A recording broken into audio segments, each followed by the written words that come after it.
Hi there, my name is Phixfox and welcome not to Heroes of Might and Magic 2, as I just about said, because I had to stop myself because of all the muscle memory that's been built into these intros. No. Today we are doing something completely different. If you watch me because of Heroes of Might and Magic 2, don't worry, we will get back to that. But it's Friday night. I've got a cold soda on my left here, and I've got my cat here on the right. I've tucked my kid into bed. My dear sweet wife is happy. I think it's time to sit down and play some video games, but I want to share something with you that I've not shared with you before. I like lots of different games. I don't just like Heroes of Might and Magic 2. And so for that reason today, because it's kind of Friday night, let's have a little fun and let me show you a game that I love as well. This is Factorio. If you've never heard about Factorio, Factorio is a wonderful game published by Woob Software. They are a company out of Europe, where I'm not exactly sure.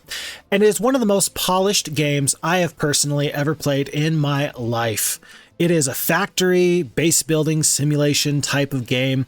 And the great thing about it is there's lots of little assets that work together very, very well. But ultimately, the readability and the functionality of your factory that you're building is all on you. Your ultimate goal is to not die to the natives that are on the planet. And while combat is a thing, that's not really why you play. Your goal is to build a rocket and eventually escape the planet. Now, everything that you're seeing here on this screen is absolutely part of the game. This is not pre-rendered. This is no like cutscene type deal. This is the actual gameplay that I would see in one of my games. And if this interests you at all, stick around, because what we're going to do is go into the intro, the tutorial. There's 5 different scenarios of the tutorial. I'm going to do 1, 2, and 3 because I can do them all in about 45 minutes, I would say.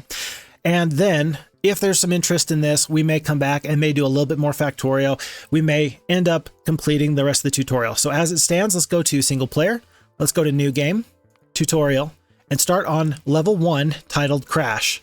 It says, after crash landing on this alien world, you will need to explore the area, harvest local resources, and automate the production of items you need to survive. A series of 5 levels for new players. Okay, let me do something interesting. I need to move my camera to the right instead of the left. That feels weird to me too, don't worry. But we're going to do that because there are some things in the bottom left here that are important for Factorio. And with that being said, folks, thanks for being here. Let's have some fun on a Friday night and let's dive right in. This is us. We are the little engineer. We are one person. We are always one person. And we are never going to be anything more than this little guy. The engineer here in the bottom left says, that escape pod saved my life. I'm afraid the others were not so lucky. This window will occasionally pause the game and give you some hints. You can continue the game by pressing tab. In the upper left, it says you can always find the current objective in this window. I'll press tab and it says use the W, A, S, and D keys to move around. Folks, this game has actually one of the best tutorials that I've ever seen in any game. And it's a good thing because I've played games where you have to go online to actually figure out what's going on.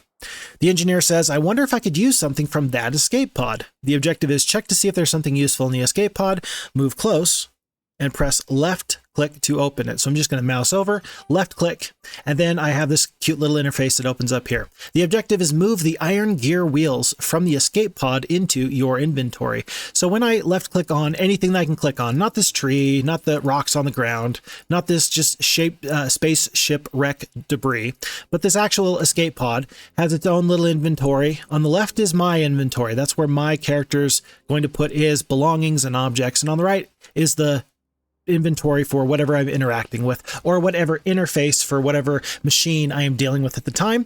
If I left click on these 2 little iron gear wheels, it's 1 stack of iron gears, and in the bottom right there, if you can see it, then it has the little numeric 2 that indicates how many of these iron gear wheels there are. I'm just going to left click, and currently it is not these 2 gear wheels. They are not in the inventory for this little space capsule, and they're not in the inventory for my character. They're just simply in my hand. Oftentimes you're going to find things simply in your hand. Not here, but here in my hand. If I hit the letter Z, I will drop 1 of whatever's in my hand. There's my 2 iron gear wheels. If I hit the letter F and then I just walk over those, I'll pick up 2 iron gear wheels, and there they are in my inventory when I press the letter E. There's nothing else here. I'll have to make some simple tools myself. How do we do that? Well, that looks like iron ore over there. Move close to the iron ore deposit and hover the cursor over it. You can use the mouse wheel up and the mouse wheel down to zoom in and out. So just so I can show you, I don't want to make anybody sick, but I'm using my mouse wheel and I can scroll out very, very far. This is a very tiny map simply for the purposes of the tutorial, but it's also good to know that you can make a gigantic factory, some gigantic sprawling layouts, and you can get real close and you can get real far away. I think that right now this screen is going to be about perfect for us. When I'm playing myself, I tend to simply scroll in and out all the time. But if I'm watching somebody else do that, it makes me sick. So I'm going to try and make sure that I keep our viewing screen at the same place all the time. When you hover over an entity, useful detailed information appears in the tooltip here. This is in the upper right. So for example, if I move over this blue rock here on the ground, it says it is an iron ore deposit, a raw material that can be smelted into iron plates. Amount 100. Okay, our objective in the upper left says mine iron ore, hold right click. Okay, let me just hold my right click. And you can see it says +1 iron ore, and then in parentheses it says 2, 3, 4. And so the parentheses are what's currently in my inventory. If I hit the letter E, up will pop my inventory. There's those 2 gear wheels, and there's those 5 iron ores. On the right-hand side is your crafting menu. Left click on the recipe, and it will craft the depicted item. Okay. My engineer says, if only I could smelt that iron somehow. There is this stone furnace now in my crafting inventory. Well, we just learned how to mine this iron ore. What else can I do with this? I pull up my crafting menu. I kind of scroll over the stone furnace and it says it is a recipe. It takes 5 stone. I currently have 0 out of 5 stone. 0.5 seconds of crafting time. It smelts raw materials into their smelted products. The crafting speed is 1, pollution's 2, max consumption 90 kilowatts of burnable fuel. Okay, this is a great inventory. Well, this is a great tutorial because it does not require you to simply follow along. It does not hold your hand every single step of the way. We've learned how to mine from the ground. Let's just go find some stone. We see coal deposits here. We see iron ore deposits here. And here is a stone deposit. Let's just mine the stone that's going to take us to be able to purchase and craft that stone furnace. 4 and 5. Hitting the letter E to bring up my crafting menu, I'm going to mouse over stone furnace, left click, and in the bottom left here it says this is your crafting queue. Left click on an item in the queue if you want to cancel it. This stone furnace is going to take about half a second to go from raw material into completed item. And so we're not really going to have enough time to click on it to stop it. Look how fast this goes here. 1, 2, 3. Just that fast. Select the stone furnace and build it on the ground near you by pressing left click. The indicator will appear green if building is possible. Okay. So I can build on these deposits here. If I'm too far away from my builder, my little engineer, I can't build it, so it's just kind of yellow. It's kind of grayed out, like a little bit of a ghost. But when it's green, I can build there. I can't build right on myself. I can't build on a tree. I can't build on the water. But of course, I can build on, pretty much anything else. I'm going to build my stone furnace right here. There is this nice little triangle here. That indicates that this entity is out of fuel. My engineer says that was a piece of cake. Open the stone furnace by pressing left click. Put the iron ore in the resource slot of the stone furnace. There are 3 places where I can put items here in this furnace. Here it says iron ore cannot be used as fuel. Wood, solid fuel, coal, rocket fuel, nuclear fuel, those can all go in here, but not my iron ore. How about here? Iron ore can't be inserted there because that's where my result is going to come in. Let's put the raw materials, iron ore or copper ore, here. Put fuel into the stone furnace. You can use coal or wood, which you can mine nearby. Same thing as I was doing before. I'm going to right click hold and I'm just going to walk over this tree. And just that quickly, 4 wood is now in my inventory. I can put the wood into this spot here and it will basically make the furnace start. That's what we're going to use to light the fire and to smelt the ore. The stone furnace is now smelting the iron ore into iron plates. As you see, this bar on the bottom, the red one is going down to the left as it's consuming the fuel. And over here, we're going from 2 iron ore down to 1. And this green progress bar indicates the smelting process, turning iron ore into iron plates. We now have 5 iron plates here. As you can see, the fuel is not continuing to go down. There's no materials that it is transforming or smelting into their higher products. And so you actually get to save fuel in this game, which I really, really like. It's not like the fire is always burning and use it or lose it kind of a deal.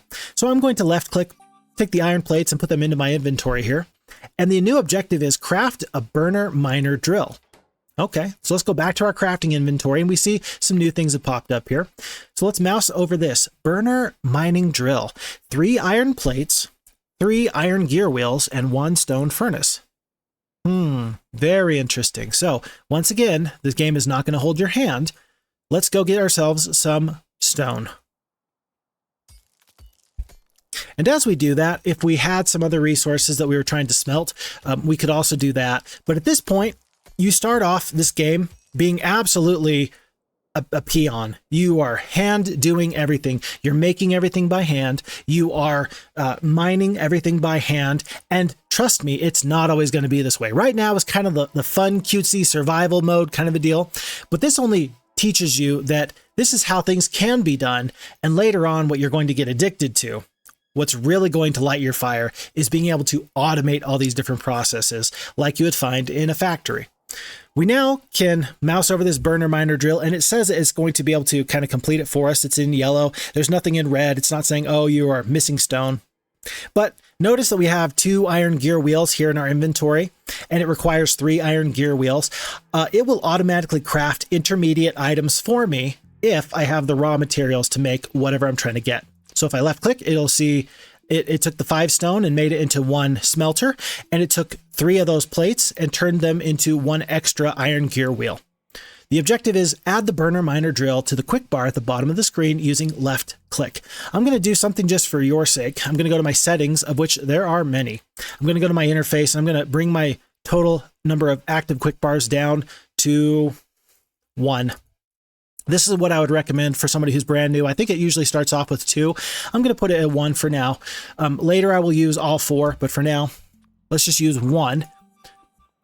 Notice that I have my item here in my inventory. If I left click on it, I can place it down. It can be on the coal, it can be on the stone, it can be on the iron ore. Wherever it is green, that is where I can mine with it. And this quick bar here at the bottom is simply so I don't have to go into my inventory every time to find items that I want. If I pick up my smelter here by right clicking and holding, it's now in my inventory. I can left click here and I can drag it into my little bar. If I was to place this smelter back down, it's grayed out on my little quick bar, meaning that I just don't have one of those in my inventory. I don't have a stone furnace in my inventory. Now I do. It's just a quick way for me to not have to go into this menu, because this can get kind of cluttered. You can find lots of things. Anyway, build the burner miner drill on the ground over a deposit. Let's build it right here. Put some fuel into the burner miner drill. Okay, I'm going to left click on it. Put some fuel into the burner miner drill, and our engineer is going to say something. He says, it's working, it's working. Yes, it is, sir. The mining drill drops mined resources in front of it. I'm going to hit tab, and we see in this little circle here, there's some extra there's some extra resources here on the ground. Pick up the item mined by the mining drill. So I'm going to walk over it, and then I'm going to press F while standing near it. And then it just came into my inventory there. And notice another one's going to pop out right there. The engineer says I could build something here to collect the resources from the mining drill. Notice that when I'm clicking on this miner drill right now, it's not actually working. Why is that? It says right here, the little status bar, it says waiting for space in the destination. If there's already an item in that little space, you can't stack items on top of each other. It doesn't matter if it's a raw resource, doesn't matter if it's a smelted resource, it doesn't matter if it's a full miner drill. Things really kind of have to occupy one space at a time in this version. Eventually, we're going to get into Factorio 2.0, which I think should be released sometime early next year. And when that happens, I'm going to have a field day. You're not going to see me for like a week. I'm probably... Maybe I should get some kind of minor surgery at that point, just so that way I can have a reason to take work off. COVID 2.0 would not be ideal, but I purchased Factorio the first time during COVID. And in America, we had those 2 weeks of lockdowns. Yeah, guess what I did for 2 weeks? Other than spend time with my family, of course. So, craft the wooden chest. Okay, well, let me go over here. Right click. I'm going to pick up some more wood there. I've got 4 wood in my inventory now, and now I have 2 additional chests that I can get. Iron chest. Oh, that looks kind of expensive. 8 iron plates. Oh boy. Or 1 wooden chest for 2 wood. Let me get one of those. I'm going to get this wooden chest. I'm going to put it on my quick bar. And then I'm going to put it right here where the resources are going to come out. And now if I left click on this, the miner is automatically going to put as many items as it can into this box until it runs out of fuel. It is running out of fuel fairly quickly, but it's going to work out. And in fact, let's just kind of wait and see what happens when it runs out of fuel. We've already seen it before. You get the little triangle that indicates on the machine, hey, I'm out of fuel. I need your attention here. Nothing happens until you put more fuel in there. I got 2 more wood. I'll put those back in. But it was able to mine a whole ton of resources for me. 7 ore, and now I got 10. And now my engineer says I should spend some time exploring this strange place. Okay, that was 11 minutes of your life, but what have we learned so far? We've learned about the basic controls to walk around. We've learned about the mouse wheel to zoom in and zoom out. We've talked about mining. We've talked about automating mining a little bit by getting your burner miner drills. We've talked about being able to fuel your machines, and we've learned how to craft some items. So far, we're doing pretty okay. Did I tell you that this was a good tutorial or not? Let's go on to the next level. The engineer in the bottom left says, this looks like an abandoned mining site. I wonder what the robotic arm is for. I'm going to zoom in here a little bit. It says, this machine has run out of fuel. I'm going to hit tab. And what is this machine? It's kind of hard to see because it's got the little triangle that indicates that something's out of fuel over it. But this little robotic arm is the same as this little robotic arm here on my right-hand side. And you can see it's got a nifty little look. It looks like it's like a tripod with an arm sticking out of it. The objective is open this burner inserter. These are inserters, the things with the little robotic arms. I'm going to left click on it. And the objective is now put fuel into the burner inserter. Okay, well, we've done this before. We've put fuel into things. I'm going to do that now. And you can hover over the inserter to see which direction it will move items to. The inserter can insert items into or unload items from structures, belts, and or containers. So this example here is going from a belt to a machine, from a box to a box, from a smelter to a belt, and from just anywhere to somewhere else. Notice that wherever the arm is going to grab things from, it's indicated by this little yellow line, and then wherever it's going to move the item to, that's going to be at the point of this little yellow triangle.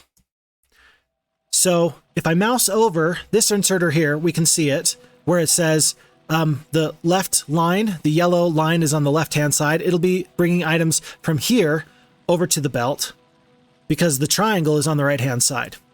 Take all the items from the iron chest. There's an iron chest. Where is that? Come on up over here, left click on this, and there's a whole ton of things. There's a lot of different keys that you can use in Factorio. I can manually move one item from one place to another, or I can hit control, left control, and I can click on an empty square in any inventory. I'll click this square in my inventory while holding down the left control, and it's going to move all the items from that side to the other side. I can do the same thing on this side. I'll hit control, I'll left click, and it'll move all the items from this chest, from the chest to my inventory. You'll find lots of different hotkeys just like that throughout this game. The engineer says, this may be of some use. What was that? It sounded like footsteps. When enemies are close, you can fire at them by holding spacebar. The enemy closest to the cursor will be shot. Where's the enemies? Well, let's scroll out a little bit just so we can see. Aha! And here they come. So we're going to hold spacebar. And as you can see, he's not really doing a whole lot of damage to me very quickly. This little bar here indicates how much life I have. We are just nearing halfway. If I run away, he's going to have a hard time catching up to me, but he will occasionally get a hit off, things like that. And so it's best in our time to just kill him with our pistol. Phew, they are dead, but there might be more coming. I better get the production here working and prepare myself. The second burner inserter is reversed. We talked about how it's going to take items from the smelter onto the belt. Well, really, we probably want to get the items on this belt, the raw iron ore, into the smelter where they can be turned into iron plates. So our objective is now to rotate the inserter by pressing R while hovering the cursor over it so that it puts the iron ore into the stone furnace. So I'll just mouse over it. I'll hit the letter R once, and you see again that yellow bar is now on the top and the triangle is on the bottom. One more time, and it's now moved from the belt to the smelter. Okay, but what's this? We are out of fuel. Well, it's a good thing I've still got some more fuel. So I'm going to go to my inventory. I'm going to put all these items onto my quick bar so I don't have to go back and forth to my inventory so often. I'm going to click the coal here, and rather than clicking on the machine to then manually fuel, remember the letter Z will drop items onto the ground. I can also use that to drop one item into a machine. So I can put 1, 2, 3 pieces of coal. It's not going to last very long, but that way I'm able to fuel machines a little bit quicker by just manually dropping a few items in at a time. And you'll see me hit Z like 5, 6, 7 times in a row, and that'll last maybe 5, 10 minutes before it runs out of fuel, whatever the object is that I'm trying to fuel, and it just depends on how quickly it's going to burn through that. When building a structure, press R to rotate before building. So, for example, I have this arm here. I can rotate it like this, or I can place it down and then rotate it that way. It doesn't matter. Either way. The engineer says, yay, it's moving. I want to generate electricity, but first, I will need some basic resources. I agree. So, the objective is now build some structures. Burner miner drills, we currently have 4 out of 10. And then stone furnaces, we currently have 1 out of 4.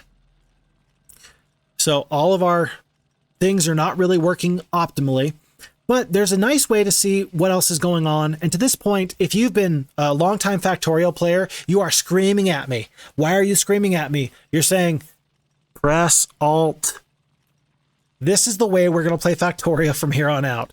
This feels like I'm blind. When I press Alt, or hit this little toggle button here, either way, I'll use my keyboard, I get a plethora of wonderful, useful knowledge. These little arrows indicate where a burner miner is going to spit out resources. It indicates what's in the box without having to click on the box. I know at a glance, oh, there's coal in the box. And I know that, oh, there's iron ore that is smelted into iron plates here in this smelter. And that'll be important because right now we've only really seen iron ore being smelted, but there's lots of different things you can smelt. It's nice to see things at a glance. Even in a big factory game, this is the way that you should absolutely play Factorio. Don't at me. For those of you who are saying you should have showed them this the second that it became available, yeah, well, we're talking about it now. Okay, all of my machines are out of fuel. It's very, very quiet. Let's pick up all this coal we were able to mine. And what we're going to do here is we're going to start automating this factory. The tutorial does not demand that you automate things. It's simply trying to teach you where things are at. It's not trying to encourage you to learn how to automate your factory. But because I have 1,500 hours in Factorio, which makes it sound like I have a lot, but really I don't consider myself to be an expert on the subject, what you learn at about about 5 hours in, I would say, is that ideally it's going to get really old quickly if you manually move all of your items from your inventory to the machines. It's going to get really old really quickly if you have to manually fuel all of your machines. You want to automate your factory as much as possible. Right now we have some pretty low tech because everything has to require fuel to work. Later on we're going to get electricity, but for now we are at the very beginning. But that doesn't mean we can't use some very, I don't want to say high tech, but some very elegant solutions to the problem of how can I possibly set this mining operation up so I can just leave it and it will more or less infinitely go. And here's my solution that I'd like to present to you now. So we've got this smelter, which has been smelting plates this whole time. Look how quickly we've gotten up to 41 plates. Let's bring 41 plates into our inventory and let's use that to build a couple of these transport belts. You get 2 transport belts for basically 3 raw plates worth of materials. That will be 1 iron gear and then 1 iron plate. Let's build 1, 2, 3, 4, 5, 6, 7. And slowly, you can see in the bottom left, I'm slowly building all those items by hand. Let's continue this process. Let's make sure we have enough fuel and everything to just get us through the next little bit, just to keep things going. I can, just like I can rotate the arms that you find, the inserters, I can also rotate these belts here. And I can do that just by pressing R. And I'm going to build in a kind of a circle around my operation here. These machines have one coal in the hopper that's currently being used and one additional coal that will be fed into it to keep them working. If I wanted to, though, I can use my arms, my little inserters here, and I can let them pull the fuel off of the belt and then put the fuel into the machines. These burner inserters are also going to require some fuel. When they run low on fuel, they will pick up some of this raw material, this raw fuel, and they will put it into themselves. So they are now going to infinitely go so long as I have coal coming on this belt. They're also going to infinitely supply these burner miner drills, again, so long as the coal remains always going. And so that's going to make sure that I always have this steady supply of raw iron ore. So now I got a problem, though. This section's good. It's never going to stop.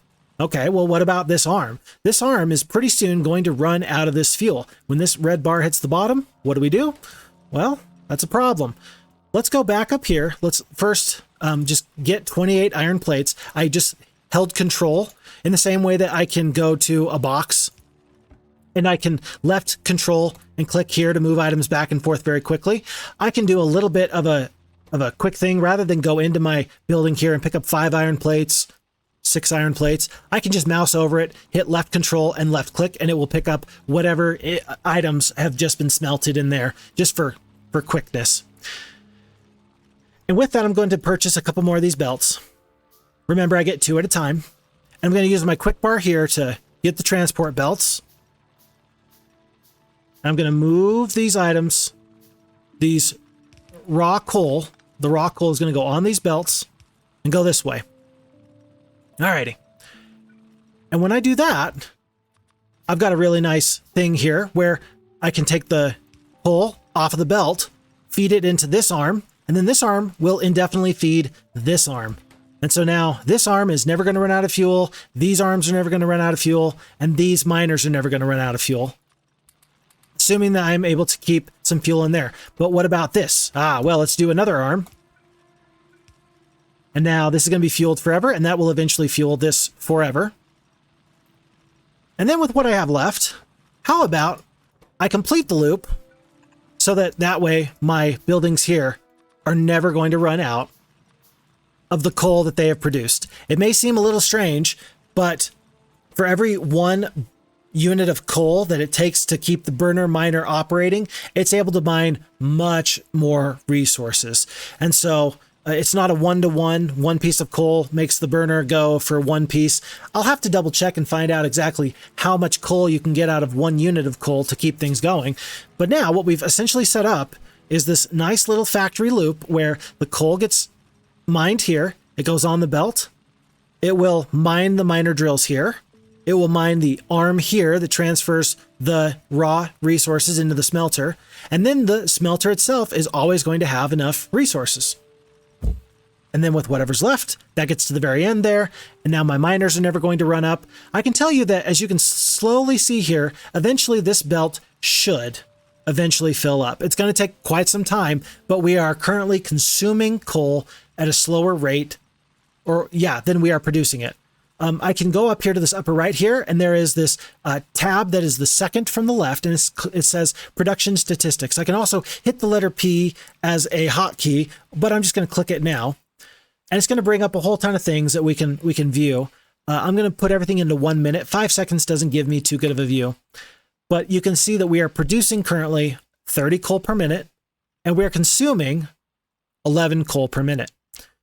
Left side's production, right side is consumption. We are producing 16 items of iron ore, but somehow we're consuming 18, 19 iron ore. So right now, that one smelter is actually chewing through and can actually handle more than what we are currently producing. With our 2 miner drills, that one smelter right here is eventually going to chew this up faster. Actually, no, never mind. I changed my mind on that, and here's why. Remember how your items need to be able to go somewhere. You can't put items on top of something. This miner drill is only occasionally working, as you can see. This one drill is almost keeping up with it so much that the belt is then overwhelmed. It's blocked off. And so this stat can sometimes be just a little bit misleading. Yeah, my consumption and my production, it looks like, oh, 2 drills might not be enough. It's absolutely enough. This one just turns off whenever it's not needed, whenever there's not space that can spit out some more of these resources. So interesting to note that you got a lot of potential things you can do here. I'm not going to click on any of these other tabs. We will get to those at a later date, but just so you're aware, we're on the items tab. There's later going to be fluids, buildings, pollution, and kills. Good to know. Okay. So again, we've got our nice little circuit here. We are currently having coal being produced quicker than we can possibly use it. And we're at 60 of these iron plates. Now say that we get to 100 iron plates here in this smelter. The smelter's kind of end game hopper is going to be completely full, and then the smelter will stop taking on iron ore to smelt. It's just not going to have anywhere to put these extra iron plates. Again, once we hit 100, this smelter is going to shut off. So we're going to need at least one more arm to put the plates from the smelter over here. It stopped because we don't have a box there to just continually collect items. Now we can fit 1 times 10, 20, 32. We can fit 3,200 items into this box. And so we got 32 times more capability to produce iron plates from this one smelter than we did before. We got to do this similar thing we did right here by creating another one of these arms to fuel this arm, to fuel that arm. And now this can go on. Before it was fairly indefinitely. We could keep this going. It's never going to be indefinitely because you're eventually going to run out of space somehow in some way, shape, or form. But now we've pretty much times 32'd our total output holdings. But say that I really want to use these resources faster than I'm able to produce with just my one smelter. What do? Well, the obvious answer is let's build more of these stone furnaces. To do that, we're going to need some stone. Let's scroll out. And we see a stone patch over here. And we don't have another burner miner drill to use. So let's just hand mine what we have here. 3 stone, 4 stone, 5 stone. The engineer says, I spent a lot of time mining this stone. I should use my first burner miner drill to mine it for me. I agree. Let's build that now. And zoom in just a little bit. A nice thing that you can do in this game, by the way, is you have a pipette tool. Pipette where you are able to, in art, kind of scroll over a certain color and get that color onto your paintbrush, sort of a deal. You can do that with lots of items in this game. I didn't go to my inventory to grab this belt here. I just moused over it, I hit the letter Q, and then I can do that. Or I can mouse over this steel or this chest. I can do that here, so on and so forth. And I can do something similar with that pipette tool by mousing over a patch of resources and hitting Q, and it knows, okay, you just want to mine some stone here. Or I can mouse over the coal. Okay, you want to mine some coal, no problems. And then I can place down that item without having to go to my inventory or have it on my quick bar. In this case, I do need to put some fuel in there. I'm going to go in here. I'm just going to put 50 fuel in there. This miner drill should last quite some time. But it's important to note that I don't have any place for the stone to drop. Let's get ourselves a chest here. And now this should go for a good amount of time, but we're going to need as much of this stone as possible because a lot of these things that we're going to need are going to require this stone. I'm going to manually mine some stone just to kind of speed up the process. Once we have 10 stone, I'll be satisfied. There's 8. There's 11 total. And then let's get 2 more of these furnaces. I'm going to pipette tool there and there. I'm going to purchase 2 more of these arms. 1 and 2. They're pretty cheap. 1 iron plate, 1 iron gear wheel. That's 3 raw resources. It's not that big of a deal. I can left click to build 1, or I can right click to build 5 at a time. I'm going to right click twice. 1, 2. Now I should never ever run out of these burner inserter arms. I may not even use that many this game, but it's worth noting. When I didn't have those items in my inventory though, notice that there is this kind of ghost that got placed down for me. Right now, if I use the pipette tool, I'm able to kind of put something down, but not really. This is not some real belts. It's just a ghost that's there. It can be edited like you would do other belts. I can move it around. I can use it to kind of help myself plan. And when I don't have the item in my inventory, the ghost is there. And that's just to help me remember where I'm going and what I'm doing. So now things are automated. Oh, but wait, we need to put fuel into this machine. I've got a nice, simple way I can do that. So we still have this main line of coal going around our base. What if I can find a way to get those resources to these smelters? Well, how about I use this belt that's currently only being half used for iron ore? As you can see, these belts do have two sides to them. There is a left-hand side and there's a right-hand side, and I can put any items on there. Right now I'm going to put some coal on this right-hand side, and now I'm going to put some coal on the left-hand side. The nice thing is that I don't actually have to have the same resource on both sides of the belt. I can go here. I can go here. Heck, I can even mix it.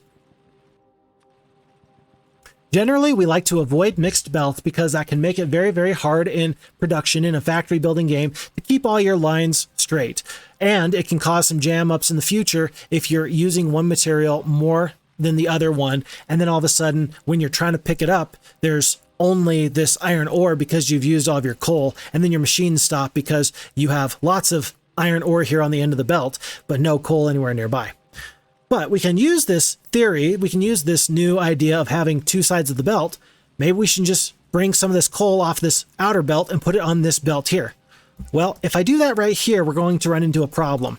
And the problem is that as this inserter feels itself, it's going to put items on the right side of the belt. And again, we want to keep the items separate. We want our iron on one side and our coal on the other. The reason why this is happening is because arms are always going to try and put their contents on the far side of whatever belt they are putting things onto. So in this instance, if I have a belt running this way, and then I have a belt running this way, what's going to happen is I'm going to be able to put my iron ore here, and it's going to put it on the far side.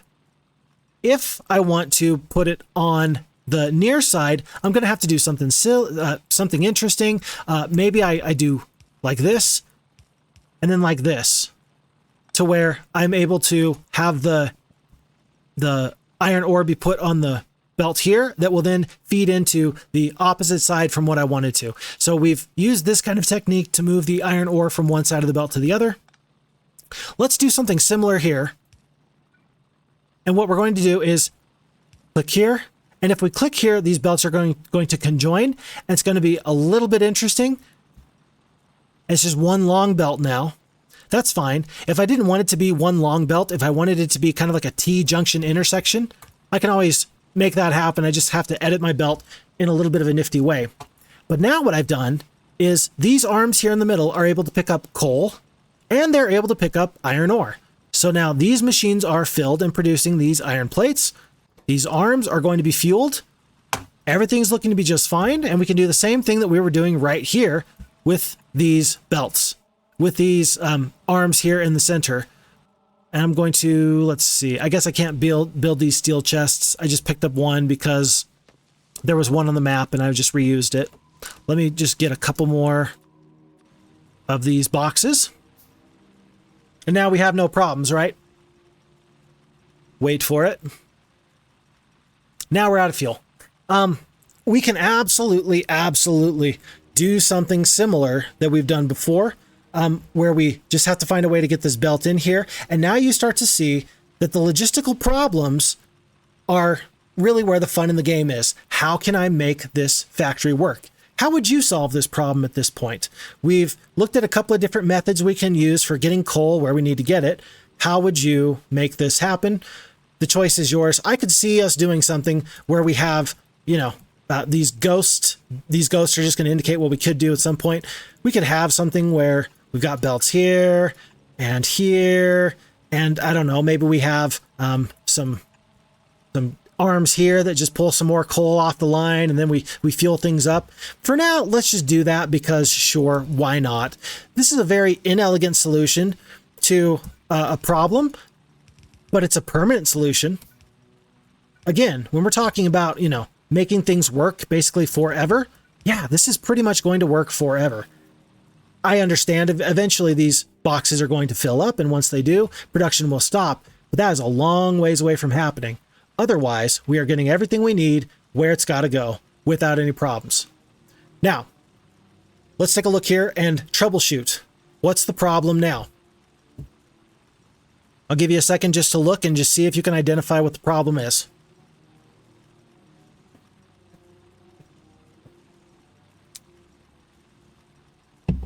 Okay, here's the problem. How many of these smelters are currently working? You can tell that they're working by the fire that's going on. The little visual indicator there indicates there's fire. This one here on the end, though, it's not getting any of the raw material. It's not working. Seems to me to be a problem. Okay, so this would be a good time to talk about and really kind of consider, what do we do to make sure that we have our factory working optimally, efficiently, to the fullest capacity that it possibly can? And then, are we able to figure out where the deficiencies are, where the bottlenecks are, where the opportunities for success and for additional changes, where can those occur? That's where a lot of the fun in Factorio comes from. There's a lot of different things we could do. We could simply add a miner drill there. We could move our belts out this way a little bit more. And by doing that, we potentially create ourselves some more room here to put some more miners. It'll work. There's no wrong way of doing that. And quite frankly, anybody that tells you that there's a wrong way of playing Factorio is probably a little bit full of themselves, because it's really something of a sandbox game, and there is no wrong way of playing it. And the ultimate adage in my mind is this: if it looks stupid but it works, it's not stupid. And that's not a bad way to live your life. Okay. So we've now increased our smelting. I fully expect that this belt is going to get filled up pretty quick. One thing I just realized as I was sitting there, and I automatically fixed it because I'm just used to fixing problems when I see them, is that the little yellow indicator indicates that there's not a belt for this resource to go onto, and therefore this machine is currently waiting for space in the destination. That's an example of a problem that you sometimes need to troubleshoot. Those things do happen, but now we've increased our production there. This whole thing is going to infinitely work, and it's always going to have enough coal, and it's always going to have enough of your iron ore to satisfy these 3 smelters. Okay. I am going to plop down one more of these burner miner drills. I'm going to put it right there. And the only reason I'm going to do that is just because these resource patches, whether they are coal, whether they are iron ore, or whether they are copper ore, which we have in abundance up here, these resource patches will eventually run out. Remember, when we mouse over any kind of object, we're going to get a tooltip in the upper right. This burner miner drill, it's got a little green dot. It says working, tells us the mining speed, the mining area, expected resources. And the expected resources is pretty interesting because that expected resource is 53. That indicates how many bits of coal we can expect from that mining drill before it runs dry.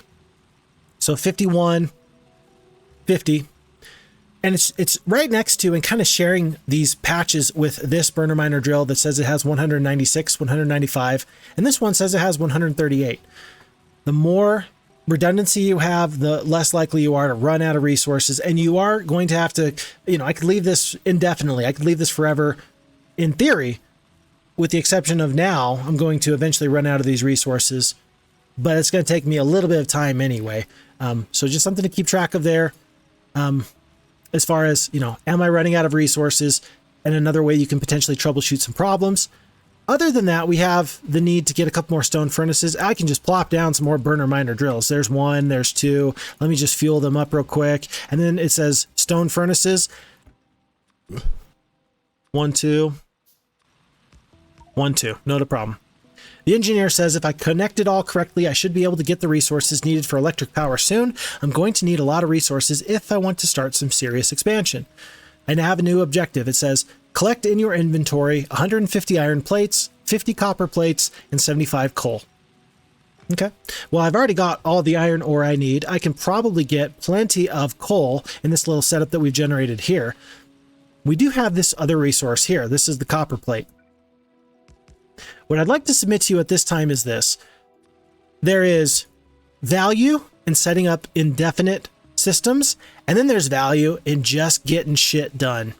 This is an example of let's just get in there and get it done. We got plenty of coal that we can pick up off these belts. I'm just running over these and hitting the letter F, and I just picked up a whole ton of coal. Let me mouse over here, and let me just put coal into these resources. I'm putting a full stack of 50 coal, and then I'm left control, right click to reduce that stack by half. I did that twice. I went from 50 to 25, 25 down to 13, and I'm going to do the same thing here. And if my goal is simply to get 50 copper plates, I'm probably not going to need some sort of elaborate system like I have over here. If I was going to do some sort of elaborate system, I'd probably pick up these miner drills that we already had, probably do something like this, and then, get something out here. And then I could probably, do something like this. I could probably get some of these arms. I could go 1, 2, let's see. 1, 2. Oh, but then I want to make sure that I got space to get the resources out. So let's do this. And I could go here and here and set up this little deal where, again, then this would be self-sufficient. Is it worth the resources to do that? Remembering that these belts cost 1 iron plate and 1 iron gear wheel. Yeah. I mean, it'll be worth it. But again, if my goal is just to get to 50 copper plates, right now I've got 37. Before I even get to that point, I'll be just fine. I'm not going to have to worry about it. I can right click hold to get rid of these ghosts, or I can use this deconstruction planner. It's the red button here in your bottom right. And I can just left click and drag. It will not get rid of buildings that are already there. It will mark them for deconstruction, but it will not actually pick them up. But ghosts, it will pick them up. Okay. So again, I can right click and hold, or I can use the big wide swath to kind of make that happen. So I now have 213 iron plates, 55 copper plates, and I need just a little bit more coal. Boom. That was some hard work. I have everything I need now. And this is our nice little setup. The engineer says, though, it's time to move on. So let's move on to the next tutorial level. That was number 1 and number 2 that we've played so far. What did we learn in tutorial number 2? Well, we introduced a couple of new ideas. The first idea of being, well, do we just try and get in there and hand feed everything without making it an automated system? Or do we, have less resources and less demand, and so then we are just going to resign ourselves to doing things by hand? We talked about 2 sides of the belt. There's a left side and a right side. We've talked about how these burner miners, they all have to kind of get fed somehow, whether it's by you or by some automated process. We've been able to, expand upon our crafting menu ideas. We've rotated items. We've used the inserter for the first time, picking up items from one side to the other without us having to physically do that. We do a lot of things here in the second scenario, but still build on the things we learned in the first. Let's go on to the third tutorial. And we're in a brand new place. I'm just going to scroll out as far as I can just so you can see. And I'm going to scroll back in. The engineer says I could use some equipment from our crashed ship, but first I need to locate it. If I had enough electricity, I could build a radar to locate the crash site. I have the electricity test almost ready. I just need some water from the lake. So the objective is build an offshore pump at the edge of the water. Let's go to our crafting menu.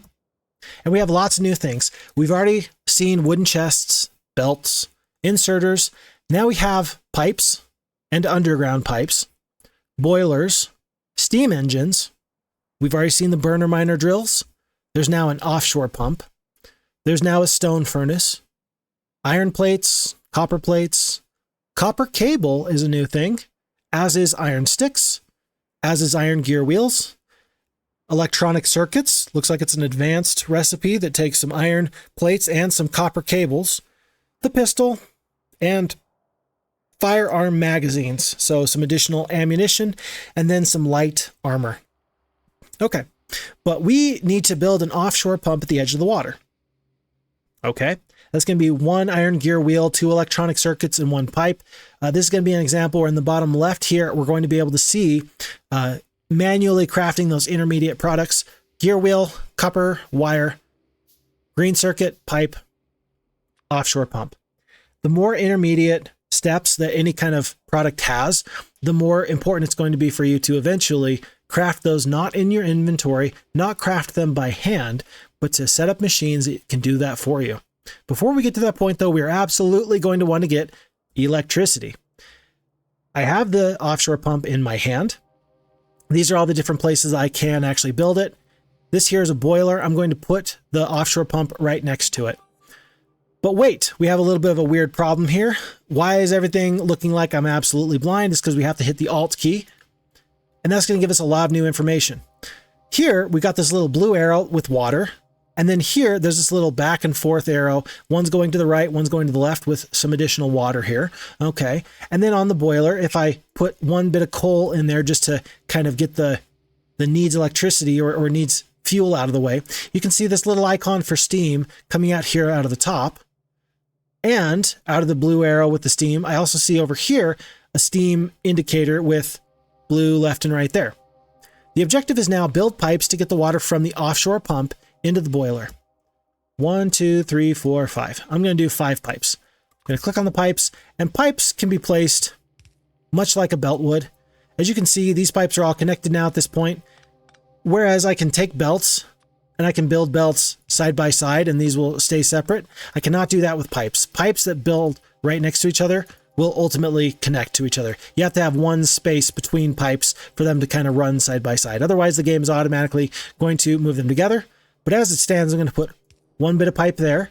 And so now the boiler has been able to use that 1 little bit of coal that we already put into it, and now it's out of fuel.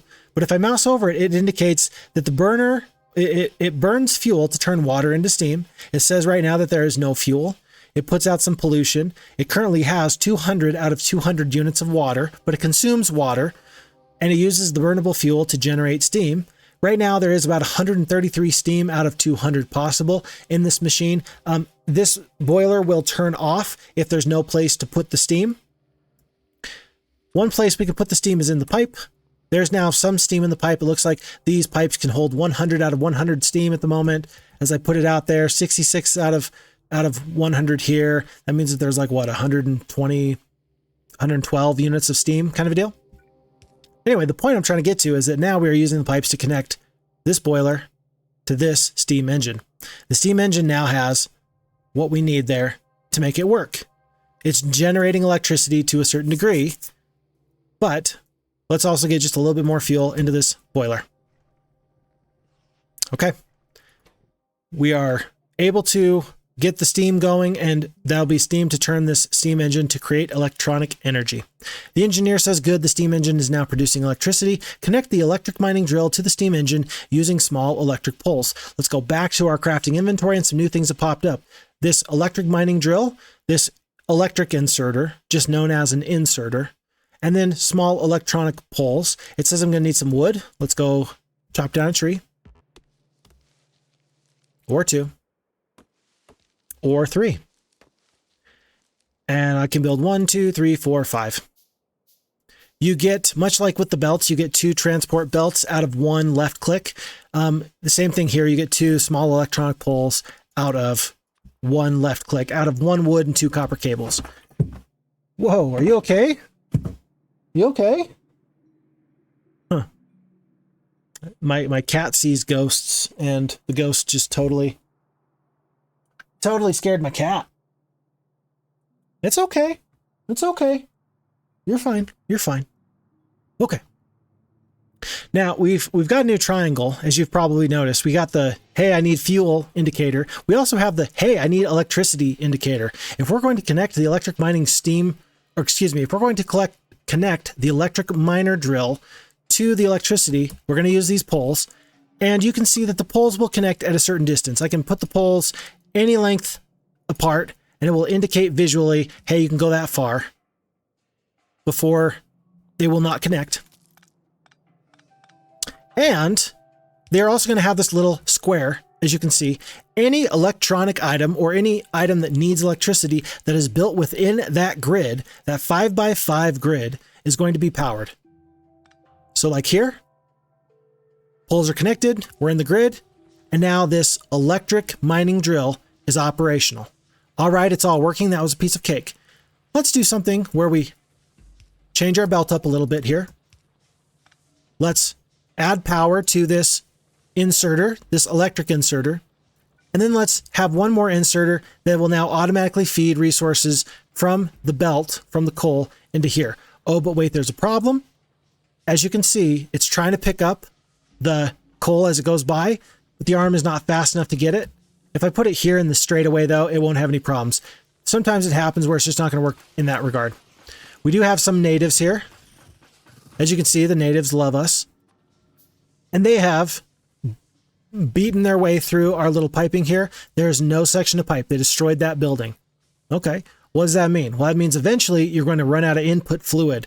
No input fluid. There's still steam backlogged into these pipes, and I'm not using electricity very quickly. And so it's not going to indicate that there's a problem for a while, but there is a problem here. You can see here in the bottom right, there's this little X, and that indicates it's an alert. It says that one entity has been destroyed. Okay, we've got our section of pipe. Rather than wait for this all to stop working, we're just going to continue on and just know that there was a problem there. We were indicated by the engineer dialogue that there was some problems going. It said, I need to keep a steady flow of coal going into my boilers, otherwise I will run out of electricity. Let's get to work. I hope I won't attract too many biters. And of course, he was jinxing himself terribly so. One more quick thing about electricity is this. This steam engine will produce up to 900 kilowatts of electricity. Right now, it is only producing 95 to like 105 kilowatts of electricity. And that's because that's all that we are currently using at this time. These inserters, for example, just existing is going to have a minimum consumption, and that looks like that's 400 watts. The max consumption when the arm is actually swinging is 13.6 kilowatts. But with that being said, this miner looks like it's always going, and then this arm is only swinging occasionally, and then this arm is only swinging occasionally. We can click on the left click on these power poles, and it will indicate, much like our production stats we had looked at prior, what our consumption is and what our production is. But a nice easy way of looking at this is actually looking up here, looking at these two bars. There's going to be hopefully a green bar here and hopefully some green bar here. What you want is you want this bar here on the left, the satisfaction bar, to be green. That means that this is your draw, 95 kilowatts, 90.8, 104. It keeps flashing occasionally. That's how much electricity I'm demanding, and this is how much I'm producing. Out of my 900 possible kilowatts that I'm getting from my one steam engine, I am able to meet that demand as it fluctuates up and down. So, got plenty of electricity. Gather resources and build radars. The engineer says it is getting dark. I should build some lamps. I do have a modification on at this time called Afraid of the Dark. I wish I could turn it off very briefly for you to see, but the problem is that you won't be able to see anything at nighttime if I don't have this modification on. It just brightens everything up. It's a popular modification for streamers and people who are trying to show the game online to other people. The engineer says this pistol won't be enough to hold them. I should make a submachine gun. Well, let's get down to building some resources, or building up our base of operations so we can get raw resources, turn those raw resources into those finished products, and then kind of go from there.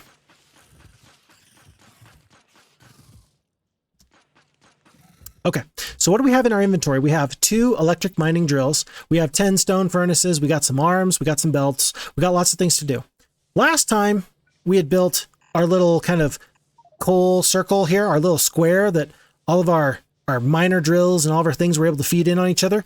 We don't need to do that anymore. And the reason is because now we have electricity. Real quick, the engineer says I'm low on firearm magazines. Maybe I can automate them using an assembling machine. We'll get there, buddy. We will get there. I'm going to use the pipette tool.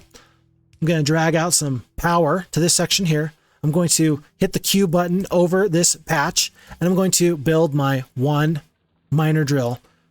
I either have to put a box right here to collect the resources, or I can do kind of this direct insertion where I'm going to put the stone furnace right in front. It's going to load the resources directly from this mining patch into this smelter. I'm going to put some coal into the smelter, and then this is going to work indefinitely. You cannot run the smelter off of electricity, but everything else will. And so that more or less, again, eliminates the need for these kind of weird square designs that we had built prior. This miner is going to work so long as we are able to keep this boiler going and so long as we are not overdoing our power consumption. Let's do the same basic thing over here where we have our copper. We'll put that right here. And I'm going to need to manually load up the coal into here. I could definitely do something where I have one miner here and one miner here, and I go in this direction, and then I do have like an arm that will automatically pull the resources that I mine in this direction, and that will automatically make that work for me. It's a little bit costly as far as the starting resources to make that work, but I could totally do that. Right now, it makes plenty of sense for me just to put 50 coal in each of those smelters and just let them work. But if I have, say, 20 of these smelters, maybe I don't have that many resources to go around. Maybe I'll be spread too thin. And so it will make sense to then maybe set up a long-term kind of process. Maybe it wouldn't look like direct insertion. Maybe it would be, let's put the raw materials onto a belt. Let's have the belt go into this kind of special smelting setup where we have multiple mining drills that are set up to put the raw resources on the belt. And then we have this kind of situation where then we are able to drag resources off the belt. You know, there's lots of different ways you can do this, but the nice thing is that it will be somewhat up to you. At this point, we are very, very small scale. One little bit of iron being produced, one little bit of copper being produced. But for now, that should be enough. I know that this is here. It is a little box. It's like a little goodie just for the tutorial map. It's got 62 gear wheels and 15 grenades. I'm going to pick that up because I'm not going to pretend like I don't know it's there. It doesn't make a whole lot of sense to me. And then I'll pick up 30 copper plates. I'll pick up 41 iron plates. And then we're going to go to war a little bit. I'm going to do something before we do that, though, and I'm going to hit the letter M. The letter M is going to bring up our map. As you can see on our map, we have our kind of, iron ore resources, coal deposits, copper ore, things like that that are pretty obvious to see. If I scroll too far in, it'll go kind of more to a normal mode. But this kind of grid still gives us a lot of information. What are these red little deals here? These are, of course, enemies. This spider spawner is what produces the enemies. If this goes down, our little creepy crawly native friends are no longer going to be able to be spawned into the map. I say that rather than simply build some defenses, how about we go and we take these guys out ourselves? We do not have a lot of resources. We have our little pistol and we have the firearm magazine. We have 2 of those right now. But we do, since we have gotten here, we've gotten the opportunity to build a submachine gun. Let's spend some of our resources to get that. And I'm also going to point out a couple of other things that we have gained the ability to build. Radars, which is our objective. We'll talk about radars in a little bit. And then also lamps. Because it gets dark, it's nice to have a nice well-lit factory. I really like lamps, and I really do believe the old adage of a well-loved factory is a well-lit factory. Right now it's daytime, so these lamps are off, but they can be on. They'll automatically turn on when it gets dark. And then this new assembling machine. Pretty expensive, but it's going to do something wonderful for us. It's going to help us out a lot. So I'm going to pick up my assembling machine. I'm just going to move it to the quick bar so that way I have it. I put it down, I left click on it, and this will do everything that I can do to make items. These are all the recipes that I currently have available to me to purchase, and anything I can build, it can build just the same. And so right here it has firearm magazines. Well, if I left click on the recipe I want this building to make for me, it will indicate, hey, I need some iron plates. Okay, well, let me give you some iron plates. And as I give it the iron plates necessary to make this ammunition, this assembling machine will craft whatever item I tell it to make for me. I can pick up the raw resources. It says, oh, my output is full and I'm out of resources. I can go to this change recipe and I can say, you know what? I actually want you to make some of this copper cable. Let me give you a couple of bits of this copper cable. And then it's now making copper cable. If you zoom in, you can see that the factory is working.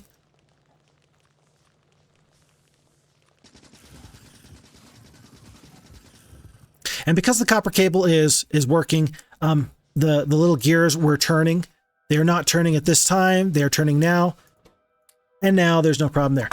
This machine, this assembler machine, is going to be the way that you can build up your factory. This is going to be the primary way that you make all the things that you need. You're going to need to smelt the resources, sure, but you're also going to want to be able to then eventually get the resources made without you hand building every little item.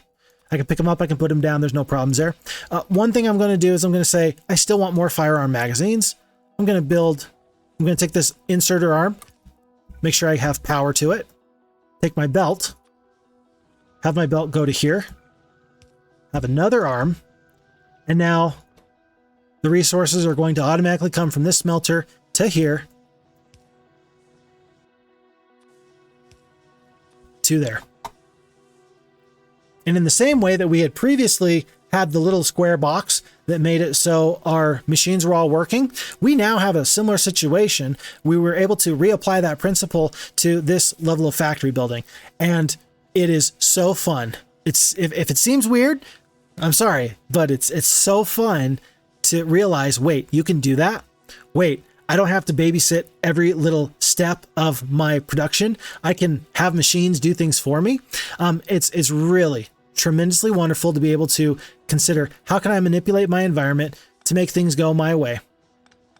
When I'm all done, I can clean up. I can just right click and hold as if I was mining a tree or mining some raw resources. I can just pick up anything without any penalty. You don't lose anything for right clicking and picking things up. As you can tell, it's dark. I have my nice little flashlight. It gets even darker, but again, I have the modification on right now that allows me to see in the dark. As you can see, we've made a major upgrade, by the way. You saw it in the last kind of attack that the enemies threw my way, that I was able to really do so much more against them. And that was because my submachine gun has a longer range and it fires faster and things like that. The damage is the same, but everything else is a little bit better. Right now, I have the grenades in my hand, and this little green kind of circle indicates where I can throw the grenade. I can't throw the grenade outside of my range. I'm not, who's a very famous baseball player? I'm not Big Unit. I'm not Randy. I'm able to throw these grenades forever far away. But when I do throw the grenades, they will explode in a general area and cause damage. As you saw, if I throw them right on top of me, I'm going to take some damage. But now this biter nest is no longer going to continue to make those troops, and that bodes very, very well for us. All right. Here's some more units. These grenades are excellent for taking out clumps of enemies. 1, 2, 3, 4, 5, 6, I think that was like 7 or 8 biters gone in one grenade. We still have 5 grenades left, but there's a little space capsule here, and it has something different. We've got yellow ammo currently in our submachine gun. I'm going to move the red ammo in there. The red ammo does 8 physical damage per bullet, whereas the yellow firearm magazine does 5 damage. Basically, it's just better piercing armor rounds. Let's do more damage quickly. Oh, what's this? I'm under attack. I'm taking some damage here. What's this thing? This is a worm.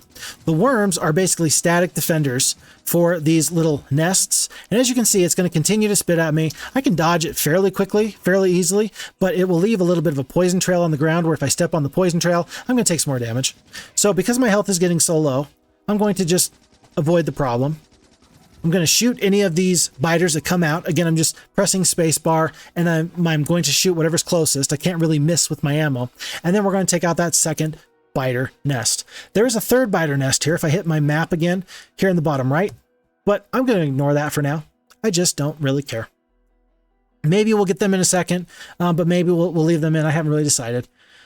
In the meantime, we've got 90 plates here. I'm guessing that means that our copper production has stopped.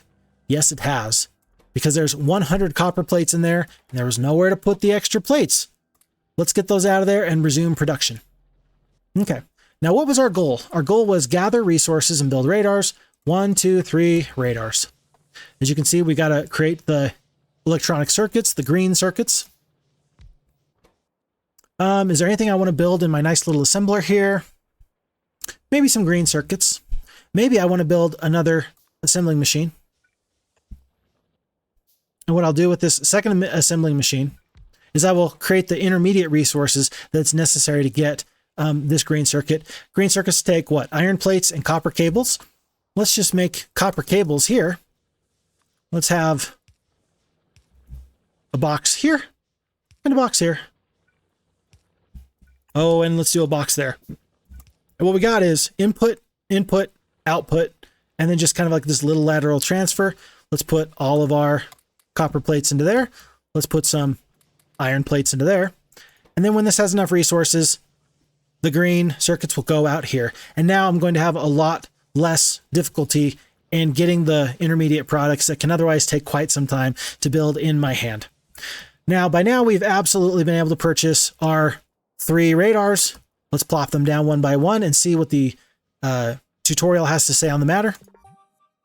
Your radars scan the surroundings. The more of them you have, the faster you will be able to locate the shipwreck. There's one down. Let's do this one more time. Radars consume a lot of electricity. Make sure your energy production is sufficient. Let's do that one more time. The enemies might attack your radars. You might want to protect them with some gun turrets. But we've met our objective. We've gathered the resources and built the radars. We have 3 out of 3, and they're currently scanning the surrounding territory. But the tutorial was absolutely correct. We have a little bit of a problem because these radars do take a lot of energy. I cannot left click on the radars, but as I kind of mouse over them, I see in the tooltip in the upper right, it says it scans the nearby sectors and actively reveals an area around it. And it has a little yellow dot instead of a green dot saying that, yep, everything's fine, everything's working. It just says low power, sector scanning in progress, things like that. There's an enemy there. I heard him before I saw him. Okay. But low energy. When you have low energy, your machines are going to work as best as they can, but they're only going to work at a fraction of their normal speed or efficiency or whatever. In this case, these radars are scanning much slower than they normally would because we have not enough electricity. What can we do to build up our electricity, and how do we know at a glance? Well, here when we left click on our electric poles, it indicates, well, we're still producing 900 kilowatts of energy, but our requirement is 1.3, 1.4 megawatts. And so, yeah, this is the gap right here. Tell you what though, if we're trying to do 1.4, 1.3 megawatts, so long as we stay under 1.8 megawatts, one more steam turbine, steam engine will meet our power requirements. Let's go in here. Let's find the steam engine. Let's click on that. We craft the pipes, and then I can't put it like this. The little arrows have to meet up. Steam to steam is the best way of doing that. And now we've got 2 steam engines working off this one boiler. And you can see we got green all the way around. No problems. Now, question. If I had the space here, if I take this structure out, am I able to do a third kind of structure right there? Well, let's find out. I could put that on there, but the interesting thing is this, is that my power output at max, each of these steam engines is going to be able to generate 900 kilowatts of electricity if they have enough steam. The problem is this, is that one boiler does not create enough steam to power all 3 of these steam engines optimally. So now they're all kind of working at less than full capacity. A nice thing that I can do is I can get a second boiler. I can find a way then to change our ultimate power output. So I'm just going to pick up all of our engines here. And as you can see, the game immediately did not like that whatsoever because all of our electricity is gone. Our satisfaction is still, well, we need 1.3 megawatts to make all these machines here work, but we're producing no electricity. Let's just move things over. 1, 2, shoot, shoot, shoot, shoot. And then let's purchase one more boiler. Make sure that our things are moved around just a little bit. So now we're going to have the coal go onto the belt here, and then it's going to feed these machines. And let's have enough belts. Excuse me. Let's have enough of these power poles to collect the energy from there. This system is now working where there's enough water. This offshore pump can fuel 20 boilers, and each boiler can supply 2 steam engines. Note that one of these electric miners does not look like it's enough to keep up with the demands of 2 boilers. So let's just plan on getting another one of these pretty quickly. Right here. That took a lot less time because we already had the green circuits because we had already pre-purchased them. And then, again, the ratio is for every offshore pump I can fuel, it can supply water for 20 boilers, and 20 boilers can then supply steam to 40 turbines. So the general setup you see me use is here, a little bit of a break, here, and then 1, 2, 1, 2, like this. And why do I do it like this? The reason is because then I can sneak a power pole in between, and that way it's all going to be connected. If the power pole is not right next to the steam engine, if it's not in the little square around the power pole, then you're not going to be able to get the power off the steam engine, basically. So it's not a bad system. It's not a bad idea to do things like that. In fact, most of the time, that's exactly what you're going to see from pretty much anybody. But it's one of those things I don't want to tell you, oh, hey, this is how it's done. Again, because there's no wrong way of playing Factorio. And if you want to figure out your own system, I want you to do that as much as possible. By the way, now is a great time. And in fact, I should have told you in the very, very beginning, you can do everything I'm doing now without any obligation. You can go on Steam, you can go to Woob Software's online store, and you can purchase the game if you'd like to. It's $30. It's always going to be $30. $30 American. It'll be different wherever you're at. It's never going to go on sale. This game never goes on sale. It's always the same price, and that's just part of their philosophy. But you don't actually have to purchase the full game if you want to play this tutorial. Everything I'm doing right now, you can do yourself, and you can give it a try for yourself. If this looks fun to you, get the free tutorial. Download the free tutorial and play that way. Play that way. That'll get you access to these first 3 scenarios that we are completing. It will also get you access to the final 2 scenarios that we are not going to do tonight.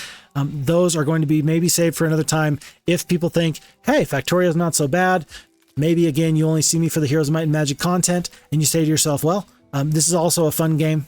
Phixfox, I'd like to see you at least complete the tutorial. I'd be very, very happy to do that.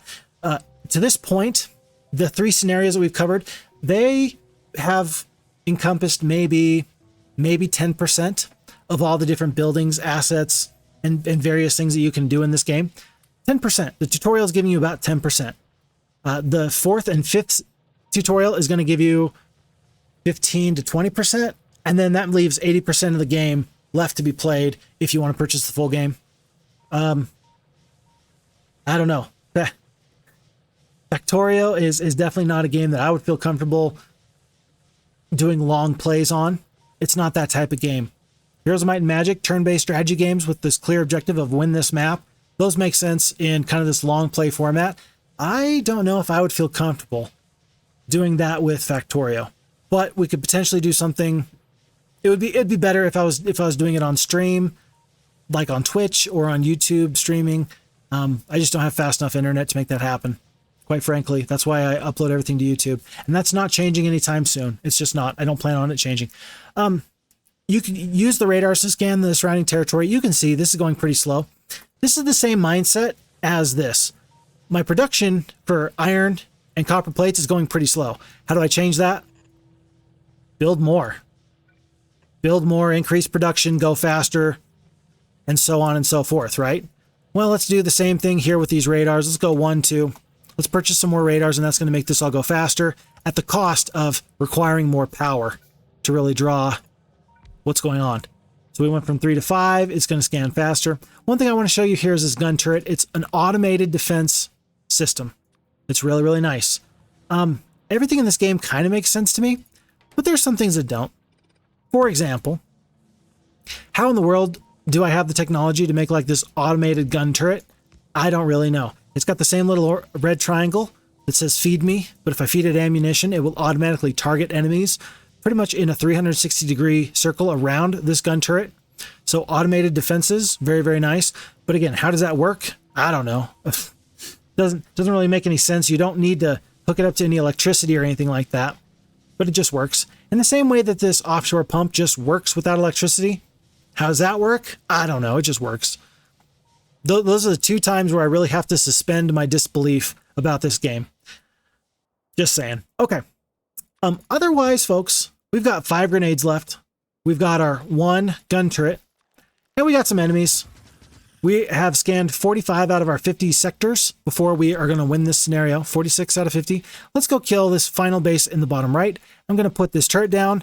I'm going to immediately fill it up with bullets so you can see it working and doing the damage for me. It's drawing all this fire. It's not actually attacking this worm, though.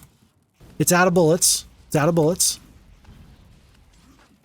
I just got my pistol here. I'm just going to shoot that down. Going to shoot that down. But my prize is, there's another chest capsule. 44 iron plates, 39 gear wheels. I've got it. And more importantly, there's no more enemies around here at all. Just in time for us to hit 50 out of 50 sectors scanned. The computer says the sector scan is completed. The small shipwreck is located in the southeast. My engineer says, all right, it is time to explore that area. And then we win that scenario. So what did we learn in the third scenario? Well, we went from all of our tools and all of our machines requiring fuel to be inserted into them somehow, coal, to going to electricity. Much simpler, much cleaner, and ultimately electricity is going to be what you use for the entire rest of the game. Yet how you get that energy is going to change drastically over the time. Right now we are boiling water to create steam to turn engines. Okay, that's efficient. That's not bad. Eventually we can do things like get solar panels. Eventually we can get into things like nuclear technology.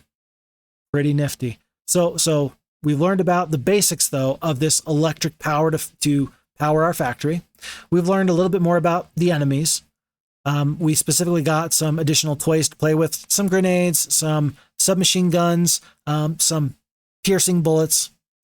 And we were able to, use a new building with the radars to scan the area. And we were also able to take a look at the assembling machines, which we use to create some intermediate products and to automate our production even further rather than having to manually craft items in our hand.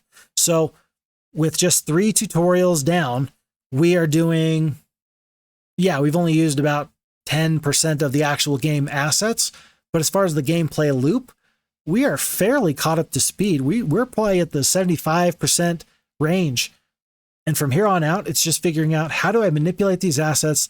How do I efficiently do what I want to do with these assets? And so on and so forth. The next tutorial we are not going to do. Again, if you'd like to see me complete the 4th and the 5th, let me know. But again, if you're here for the Heroes of Might and Magic content, not for Factorio, all right, that's not a problem. It doesn't hurt my feelings, but it's Friday night. I got my soda pop and I just wanted to do something a little bit fun, a little bit different for me. So, let's see. Let me think.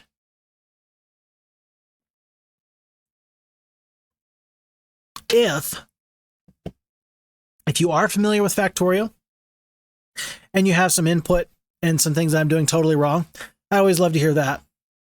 There's a thriving community on Reddit for Factorio. It gets tons of traffic all the time.